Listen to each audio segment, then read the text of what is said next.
Okay, we'll continue our lecture from the last class. In last lecture, we started with digestive system where we talked about the process of digestion that takes place in our body. And we also talked about various organs that were involved in digestion and how food passes in our body. So we started with mouth, thereafter we also discussed teeth and tongue. Then we also discussed pharynx, esophagus and stomach. Now we'll continue forward after stomach. Okay, so in stomach we read about that stomach is a pouch-like structure or bag-like structure that acts as temporary storage for food. And while food is temporarily stored over there, what happens is gastric juice or digestive juices and enzymes are added on to it. Because of it, the food gets partially digested. Partially in the sense ये completely digest नहीं हुआ है, अभी भी कुछ digestion बचा हुआ है. After this partial digestion, the food will move from your stomach into small intestine. अगर इस डायग्राम पे ध्यान दें, ये हमारा स्टमक है. स्टमक से ठीक नीचे की तरफ ध्यान देंगे, ये जो आपको ट्यूब लाइक स्ट्रक्चर, ये जो सुपर कॉइल स्ट्रक्चर आपको दिख रहा है, यही सुपर कॉइल स्ट्रक्चर क्या है?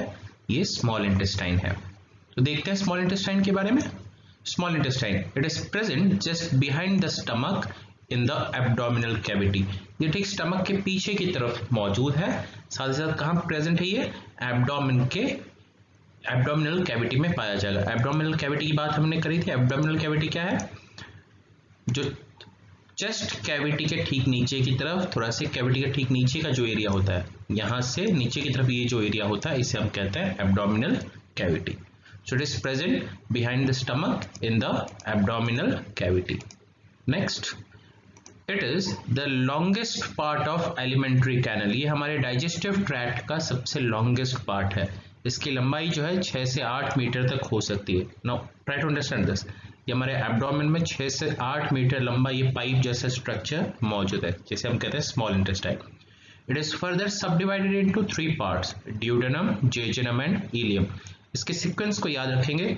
स्टमक के ठीक बाद वाला जो रीजन है, ये आपको दिख जाएगा, ये स्टमक है. स्टमक के ठीक बाद वाला जो रीजन है, इसे हम कहते हैं ड्यूडेनम. ठीक, ये जो पार्ट. फिर ड्यूडेनम के बाद बारी आती है जेजुनम की, ये जो एरिया. फिर जेजुनम के बाद बारी आती है इलियम की. तो जो स्मॉल इंटेस्टाइन है 3 हिस्सों में डिवाइड हो गया है: duodenum, jejunum and ileum. Next, here complete digestion of food takes place. Stomach में पार्शियल डाइजेशन हुआ था, लेकिन जो बचा कुचा जो भी डाइजेशन है वो यहाँ पे कंप्लीट हो जाता है. रीजन क्या है इसका? क्योंकि यहाँ पे 2 जूसेस आके मिक्स होंगे. जैसे ही partial digested food small intestine में एंटर होता है या फिर पहुंचता है, पैनक्रियाज से रिलीज होती है पैनक्रेटिक जूस और लीवर से जो रिलीज होती है बाइल जूस. ये दोनों जूसेस स्मॉल इंटेस्टाइन में आके रिलीज होती है और दोनों के अंदर क्या होता है? डाइजेस्टिव एंजाइम्स होती हैं और ये डाइजेस्टिव एंजाइम्स खाने को पूरी तरह से पचा देती हैं, कंप्लीटली डाइजेस्ट कर देती हैं. इसी वजह से complete digestion takes place at your small intestine. And after digestion what will happen is, after digestion it is followed by absorption of food. हमने खाने को पूरी तरह से पचा लिया, डाइजेस्ट कर लिया. अब जैसे ही खाना डाइजेस्ट हो जाता है, उसमें से न्यूट्रिएंट्स रिलीज होती हैं. Carbohydrate, fat, protein, vitamin, mineral, nutrients, ये सब रिलीज होनी शुरू होती हैं और इन्हीं को क्या कर जाती है? यहाँ से एब्जॉर्ब करी जाती है. Okay, absorption of food is carried by finger like projections known as villi and microvilli present at walls of small intestine. ये जो स्मॉल इंटेस्टाइन की जो दीवारें हैं, इन्हीं दीवारों के अंदर फिंगर जैसी प्रोजेक्शंस होती हैं जिन्हें हम कहते हैं विलाई एंड माइक्रोविलाई. इनका बस एक ही काम है, ये चीजों को एब्जॉर्ब करके और एब्जॉर्ब करके कहाँ पहुंचाते हैं? स्मॉल इंटेस्टाइन के अगल बगल ब्लड वेसल्स होंगी, उन ब्लड वेसल के पास इन सारी न्यूट्रिएंट्स को पहुंचा देती है. क्योंकि अब ब्लड वेसल्स की जिम्मेदारी है, जो आर्टरीज, वेन्स है, उनकी जिम्मेदारी है कि न्यूट्रिएंट्स को पूरे बॉडी में सप्लाई करें. ठीक, तो ये पॉइंट पे ध्यान देंगे. Absorption of food is carried by finger like projections that is villi and microvilli present eight the walls of small intestine. Next, the absorbed nutrients are passed into their nearby blood vessels for distribution and assimilation in the whole body. Distribution और assimilation, assimilation का मतलब है utilization. तो पूरे body में nutrients को supply करी जाएगी, डिस्ट्रीब्यूट करी जाएगी, फिर डिस्ट्रीब्यूशन के बाद जो न्यूट्रिएंट्स है वो बॉडी के अंदर क्या हो जाएंगे, एसिमिलेट हो जाएंगी, मतलब यूटिलाइज कर दी जाएंगी। सो ये हुआ हमारा small intestine. Again small intestine 3-5 marker के हिसाब से इंपॉर्टेंट रहेगा। प्लस प्रीएम में हमें क्या याद रखना है, कहाँ मौजूद है, स्टमक के पीछे। लॉन्गेस्ट पार्ट है, लंबाई कितनी है, 6 से 8 मीटर। नेक्स्ट पार्ट्स कितने हैं, 3, ड्यूडेनम, जेजुनम, इलियम। साथ ही साथ ये साइट किस चीज के लिए, कंप्लीट डाइजेशन का साइट है, प्लस एब्जॉर्प्शन का साइट है। एब्जॉर्प्शन में हेल्प कौन करेगा, finger like projections, villi and microvilli. Next, जब खाना पूरी तरह से एब्जॉर्ब हो जाता है, न्यूट्रिएंट वगैरह जो भी डाइजेस्टेड फूड में से सारे न्यूट्रिएंट जब एब्जॉर्ब हो जाते हैं तो बचता क्या है, सॉलिड रेसिडुअल वेस्ट। ये सॉलिड रेसिडुअल वेस्ट अब स्मॉल इंटेस्टाइन से कहाँ मूव कर जाता है, ये मूव कर जाता है इनटू योर लार्ज इंटेस्टाइन। अब बात करेंगे लार्ज इंटेस्टाइन की। लार्ज इंटेस्टाइन की लोकेशन पे ध्यान देंगे। इस डायग्राम पे देखिएगा, ये जो एरिया है, ये जो आपको एरिया दिख रहा होगा सेंट्रल एरिया में, ये स्मॉल इंटेस्टाइन है। फिर स्मॉल इंटेस्टाइन के बाद बारी आती है लार्ज इंटेस्टाइन की, ये जो एरिया। ठीक, देखते हैं लार्ज इंटेस्टाइन के बारे में। It is present just beneath the stomach, ये ठीक स्टमक के नीचे की तरफ होगा। And after the small intestine, ये स्मॉल इंटेस्टाइन के बाद पाया जाता है। इसकी लंबाई कितनी है, around it is 1.5 metre long. Again it also comprises of 3 parts. जैसे स्मॉल इंटेस्टाइन को हमने 3 हिस्सों में डिवाइड करा था, लार्ज इंटेस्टाइन भी 3 हिस्सों में डिवाइड हो जाती है, सेकम, कोलॉन एंड रेक्टम। तो जो लार्ज इंटेस्टाइन है 3 हिस्सों में डिवाइड हो रहा है, सेकम, कोलॉन एंड रेक्टम। साथ ही साथ यहाँ पे ध्यान देंगे, यहाँ पे थोड़ा सा लाइट में आपको दिख रहा होगा, यहाँ पे कॉमा जैसे एक कॉमा शेप का एक स्ट्रक्चर मौजूद है सेकम के पास। इस स्पेसिफिक स्ट्रक्चर को हम कहते हैं अपेंडिक्स। आपने एक बीमारी के बारे में सुना ना, अपेंडिसाइटिस, वो इसी अपेंडिक्स की स्वेलिंग की वजह से होता है। जब ये वेस्ट पार्टिकल्स स्मॉल इंटेस्टाइन से लार्ज इंटेस्टाइन में मूव करते हैं तो कुछ वेस्ट क्या होता है, अपेंडिक्स के अंदर स्टोर हो जाती है, फंस जाती हैं। इसकी वजह से अपेंडिक्स धीरे धीरे क्या होता है, स्वेल हो जाता है, और इसकी वजह से एब्डोमिनल पेन शुरू होता है। फिर डॉक्टर के पास जब जाते हैं तो डॉक्टर ये कहता है अपेंडिसाइटिस हो गया है, जहाँ पे एक छोटी सी सर्जरी करी जाती है और इस अपेंडिक्स को हम हटा देते हैं। तो देखते हैं लार्ज इंटेस्टाइन का काम क्या है। Here absorption of excess water and leftover nutrients takes place followed by elimination of solid waste। अब स्मॉल इंटेस्टाइन में हमने सारे न्यूट्रिएंट्स को तो एब्जॉर्ब कर लिए थे, लेकिन कुछ बचे कुछ न्यूट्रिएंट हो सकते हैं गलती से छूट गए हो, और जो वाटर वगैरह जो कि एब्जॉर्ब नहीं करा गया था वो यहाँ पे एब्जॉर्ब करा है। तो जो भी जरूरत का वाटर है हम उसे एब्जॉर्ब कर लेते हैं, प्लस अगर कहीं गलती से कोई न्यूट्रिएंट वगैरह छूट गया हम उसको एब्जॉर्ब कर लेंगे। उसके बाद बच क्या जाएगा, सॉलिड वेस्ट, जिसे हम एक्सक्रीटा या फिर फीकस भी कहते हैं। और ये जो वेस्ट है ये रेक्टम, फिर रेक्टम से एनस के सहारे बॉडी से एक्सपेल कर दिया जाता है। With this we are done with the organs that are directly involved in digestion process। हम उन ऑर्गन्स को डील कर चुके हैं जो कि डायरेक्टली खाने को पचाने में या फिर डाइजेशन करने में हेल्प कर रहे हैं।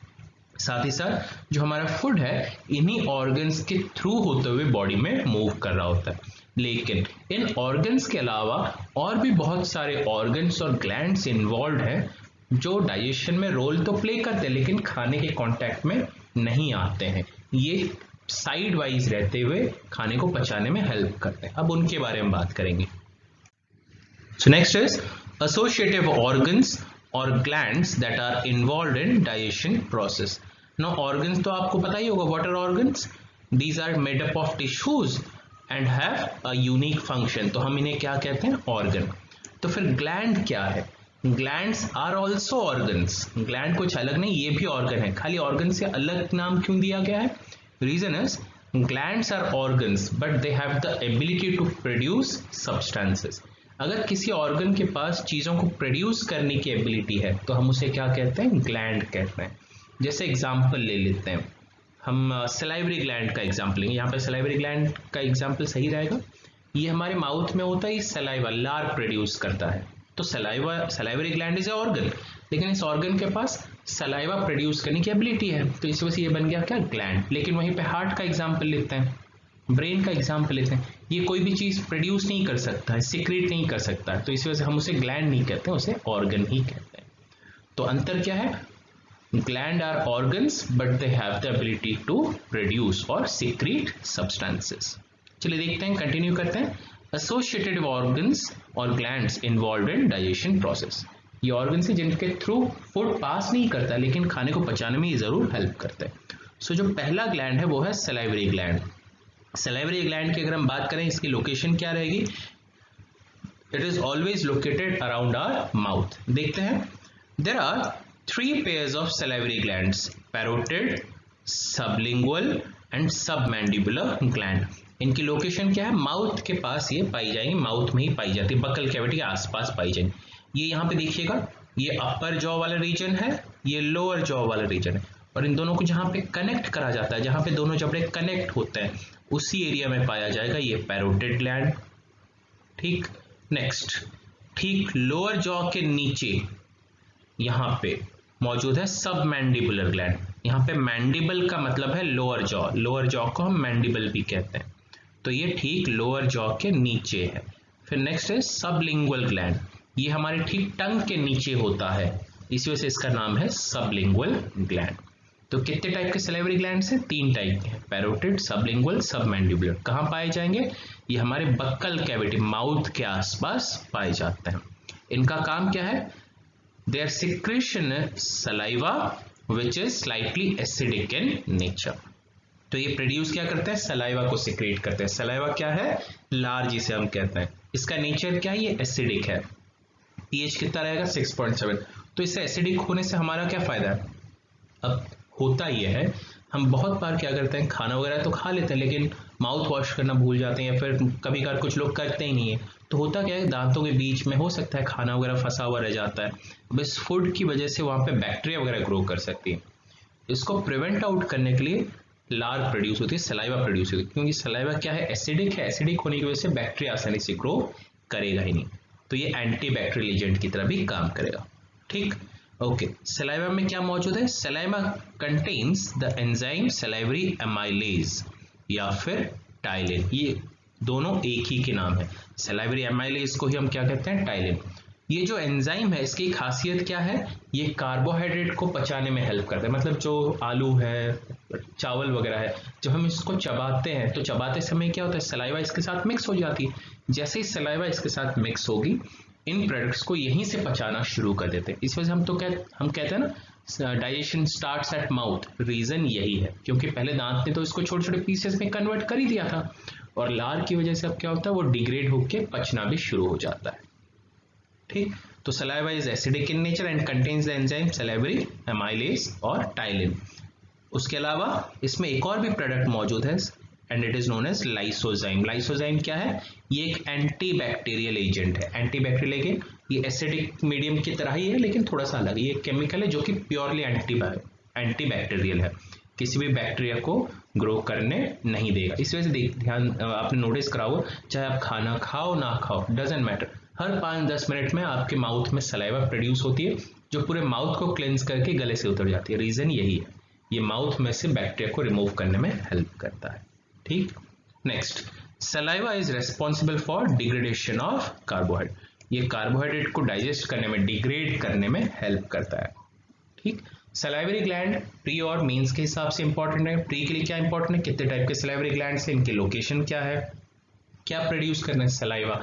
सलाइवा का पीएच क्या है? सलाइवा में क्या मौजूद है? Salivary amylase. सलाइवरी एमाइलेज का अल्टरनेट नेम क्या है? टाइलिन। किसको डाइजेस्ट करता है? कार्बोहाइड्रेट को। उसके अलावा और क्या मौजूद है? लाइसोजाइम मौजूद है। लाइसोजाइम क्या नेचर में क्या है? एंटीबैक्टीरियल एजेंट है। तो ये सारे हमारे लिए बन गए प्री क्वेश्चंस। नेक्स्ट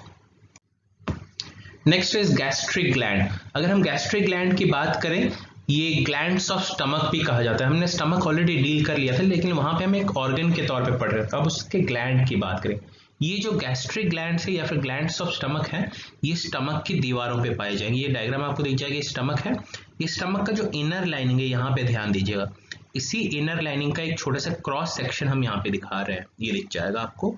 ये जो क्रॉस सेक्शन है, ये जो स्टमक है उसकी इनर लाइनिंग से लिया गया है। यही इनर लाइनिंग में ही गैस्ट्रिक ग्लैंड्स मौजूद है। ठीक, देखते हैं। Gastric glands are found at the walls of stomach. and are made up of 3 types of cells. Gland क्या है? Organ है. Organ किस चीज से बना हुआ? टिश्यू से बना हुआ. टिश्यू किस चीज से बना हुआ? सेल से बना होगा. तो सिमिलरली ये जो गैस्ट्रिक ग्लैंड है ये 3 तरह के अलग अलग सेल से बना हुआ है. सेल्स के नेम्स क्या है? चीफ सेल, ऑक्जेंटिक सेल, जिसे हम पैरिएटल सेल भी कहते हैं, और गॉबलेट, ये सी नहीं है, टाइपिंग एरर हुआ है, गॉबलेट नहीं है, वो गॉबलेट है, GOBLET, गॉबलेट और म्यूकस सेल. अगर हम ध्यान से देखें यहाँ पे आपको दिख जाएगा, यहाँ पे पैरिएटल सेल, यहाँ पे चीफ सेल एंड यहाँ पे म्यूकस या फिर गॉबलेट सेल. तो ये 3 टाइप की सेल हैं जो कि गैस्ट्रिक ग्लैंड को बनाती है. अब इन तीनों सेल से अलग अलग चीजें भी प्रोड्यूस हुई, जैसे कि chief cell produces propepsin and prorennin. Oxyntic cell क्या प्रोड्यूस कर रहा है? It produces HCl, hydrochloric acid. जो म्यूकस सेल है क्या प्रोड्यूस कर रहा है? म्यूकस प्रोड्यूस कर रहा है. अब इन चारों चीजों को मिला लीजिए, पेप्सिन, रेनिन, HCl, म्यूकस को मिला लीजिए और बनेगा क्या? Gastric juice. काम क्या है? ये फूड को पार्शियली डाइजेस्ट करने में हेल्प करता है. ओके, तो ध्यान देते हैं, थोड़ा सा डिटेलेशन में जाएंगे. प्रोपेप्सिन और प्रोरेनिन जो है, ये जो दोनों एंजाइम्स हैं ये प्रोटीन को डाइजेस्ट करते हैं. ध्यान दीजिए, जब हम खाना चबा रहे थे, सलाइवा मिक्स हुआ था, उसने क्या करा था? कार्बोहाइड्रेट को डाइजेस्ट करा था. यहाँ पे पेप्सिन, रेनिन क्या कर रहे हैं? प्रोटीन को डाइजेस्ट कर रहे हैं. HCl क्या करता है? खाने को पूरी तरह से गला देता है. म्यूकस क्या है? क्योंकि HCl एसिडिक है, हाईली एसिडिक है, हो सकता है हाईली एसिडिक होने की वजह से स्टमक को डैमेज करे, स्टमक की दीवारों को भी अल्सर करा सकता है, डैमेज कर सकता है. तो इसको कंट्रोल करने के लिए एल्कलाइन या म्यूकस प्रोड्यूस होता है. म्यूकस जो है ये स्टमक की इनर लाइनिंग में मौजूद रहेगा, ये ऊपर का जो सरफेस है यहाँ पे मौजूद रहता है. ये HCl को कंट्रोल करके रखता है कि ज्यादा HCl हुआ तो फिर म्यूकस प्रोड्यूस होगा और स्टमक को बचा के रखेगा. Alkaline in nature, also called as alkaline null cells. ठीक, तो ये जो HCl और म्यूकस एक दूसरे को कंट्रोल में रख रहे हैं. बट मेन ऑब्जेक्टिव यहाँ पे प्रोपेप्सिन, प्रोरेनिन से है. इनका काम क्या है? ये प्रोटीन को डाइजेस्ट करने में हेल्प करते हैं. The gastric juice contains 2 enzymes, pepsinogen या फिर प्रोपेप्सिन एंड प्रोरेनिन. ये 2 एंजाइम्स हैं. उसके अलावा 2 और एंजाइम्स हैं, लेकिन इनका अमाउंट बहुत कम है, बहुत मिनिमल अमाउंट है. गैस्ट्रिक लाइपेज, लाइपेज फैट को डाइजेस्ट करने में हेल्प करता है, और गैस्ट्रिक अमाइलेज ये कार्बोहाइड्रेट को डाइजेस्ट करने में हेल्प करेगा, along with mucus and HCl. यहाँ पे एक चीज पे ध्यान दीजिएगा, यहाँ पे गैस्ट्रिक लाइपेज और अमाइलेज बहुत कम अमाउंट पे है, तो फैट और कार्बोहाइड्रेट बहुत कम ही डाइजेस्ट हो पाता है. इसी वजह से हमने स्टमक में पढ़ा था partial digestion takes place, complete digestion नहीं होगा, क्योंकि यहाँ पे प्रोटीन को डाइजेस्ट करने के लिए प्रोपेप्सिन, प्रोरेनिन तो है, लेकिन फैट और कार्बोहाइड्रेट को डाइजेस्ट करने के लिए जो एंजाइम चाहिए वो बहुत कम अमाउंट में. तो इसी वजह से खाना पूरी तरह से पचता नहीं है, बस पार्शियल डाइजेशन होता है. ठीक, आगे बढ़ेंगे. Next one is pancreas. Pancreas की अगर हम बात करें, डायग्राम पे ध्यान देंगे. पैनक्रियाज कहाँ मौजूद है? ये यहाँ पे स्टमक है, स्टमक के ठीक पीछे की तरफ मौजूद है पैनक्रियाज. ठीक, देखते हैं पैनक्रियाज के बारे में. It is found posterior to the stomach, stomach के पीछे की तरफ पाया जाता है. It is both endocrine and exocrine in nature.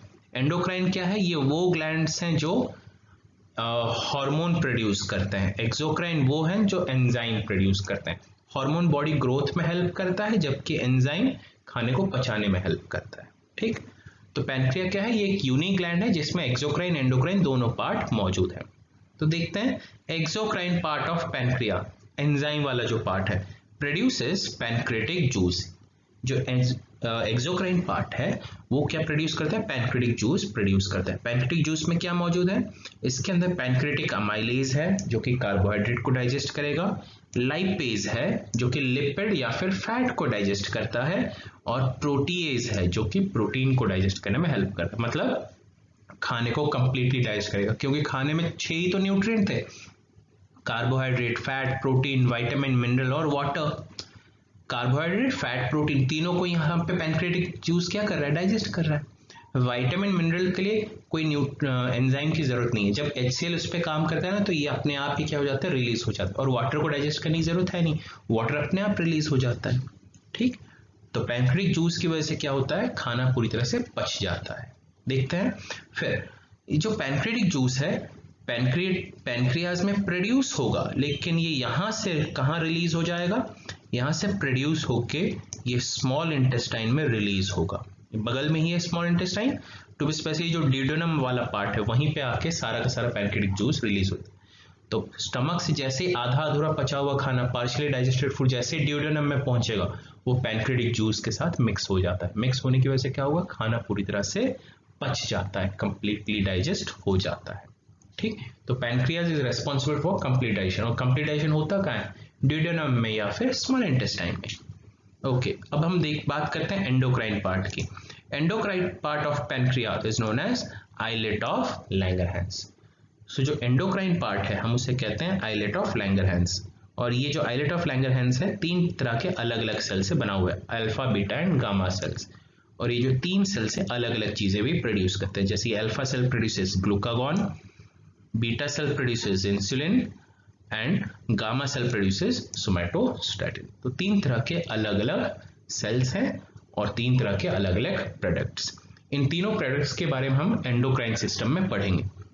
Next, pancreas also produces gastrin that helps in secretion of HCl।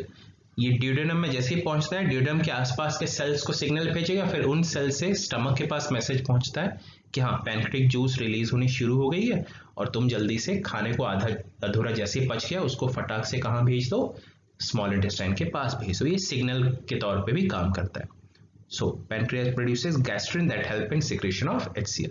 तो ये खाने को पचाने में ये हेल्प करेगा। नेक्स्ट आगे, नेक्स्ट ग्लैंड इज लिवर। ये बड़ा यूनिक सा ग्लैंड है। रीजन क्या है, it is the largest gland in human body. ये हमारी बॉडी का सबसे लार्जेस्ट ग्लैंड है and it is situated in abdominal cavity, rib cage के ठीक नीचे की तरफ मौजूद है। ओके, नेक्स्ट देखते हैं इसके बारे में। It's average weight is 1.6 to 2 kg। इसी वेट की वजह से हमारी बॉडी का सबसे क्या बन गया है, लार्जेस्ट ग्लैंड बना हुआ है। It has regeneration ability.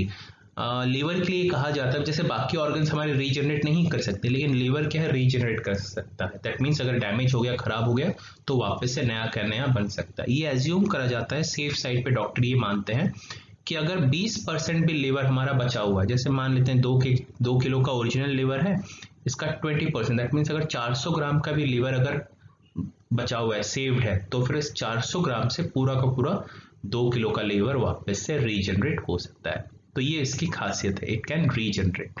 जैसे एक बीमारी है जॉन्डिस, आपने सुना होगा, पीलिया जिसे हम कहते हैं, इसमें भी लीवर डैमेज हो जाता है, खराब हो जाता है, इसकी वजह से पीलिया होने लगती है। फिर जब हम प्रिकॉशंस वगैरह लेते हैं 1-2 महीने में वापस से लीवर रिकवर हो जाता है। Reason is this. तो इस चीज को हम ध्यान रखेंगे, liver has the ability to regenerate. Okay, hepatic lobules are structures that are structural and functional unit containing hepatic cells of liver। Liver के अंदर सेल्स हैं, इन सेल्स का नाम क्या है, हेपेटिक सेल्स। और इन्हीं हेपेटिक सेल से क्या बना हुआ है, हेपेटिक लॉब्यूल बना हुआ है।